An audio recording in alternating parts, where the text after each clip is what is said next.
Hello everyone, চলো একটা নাইকার parcel unboxing video share করি। এটা একটু পুরনো ভিডিও, তখন চলছিল নাইকা পিঙ্ক সামার সেল, আর আমি নিয়ে নিয়েছিলাম কিছু জিনিস, ধ্বংস করে দিয়েছিলাম কিছু টাকা। তো চলো দেখি আমি কি কি কিনেছিলাম। আমি না সত্যি বলছি, এই স্কিন কেয়ারের ফান্ডাটা একদম বুঝি না। মানে সব কিছু একসাথে কিনলে তো শেষ হবেই, একটা একটা করেও যদি কিনি তাহলে দেখি ক্লেনজার কিনলে ময়শ্চারাইজার শেষ, ময়শ্চারাইজার কিনলে সানস্ক্রিন শেষ, আর সানস্ক্রিন কিনলে স্নেল মিউসিনিয়াম আমার শেষ হয়ে আসে। প্রথমেই নিয়ে নিয়েছি সেটাফিলের এই ছোট্ট সা জেন্টল এক্সফোলিয়েটিং এসে ক্লেন্সারটা। এটার প্যাকটা আমার এত কিউট লাগলো, মনে হলো চলো নিয়েই নিই।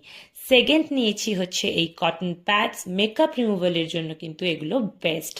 থার্ড দেখো কি নিয়েছি, একটা শ্যাম্পু কন্ডিশনার কম্বো, এটা হচ্ছে ম্যাট্রিক্সের। এমনিতে আমি লরিয়েলের এক্সটেন্সো কেয়ার শ্যাম্পুটা ইউজ করি, তবে আমার যেহেতু স্মুথনিং করা ছিল আর সেই এফেক্টটা আস্তে আস্তে কমেও আসছিল, তো মনে হলো এটাকে একটা ট্রাই দেওয়া যেতে পারে। আর নেক্সট নিয়ে নিয়েছি আমার শ্যাম্পু, যেহেতু বটলটা ফুরিয়ে এসেছিল তো এটাও একটা লাগতো, তাই এটাও আমি একটা অর্ডার করে দিয়েছিলাম। আর আজকে নেক্সট অ্যান্ড লাস্ট প্রোডাক্ট হচ্ছে গার্নিয়ার মাইসেলার ওয়াটার। মাইসেলো ওয়াটার আর কটন প্যাডসের কম্বো কিন্তু মেকআপ রিমুভালের জন্য সত্যিই ভালো। তো এই ছিল আজকের ভিডিওটা, আমি এগুলোই কিনে নিয়েছিলাম। চলো দেখা হচ্ছে নেক্সট কোনো ভিডিওতে, টাটা।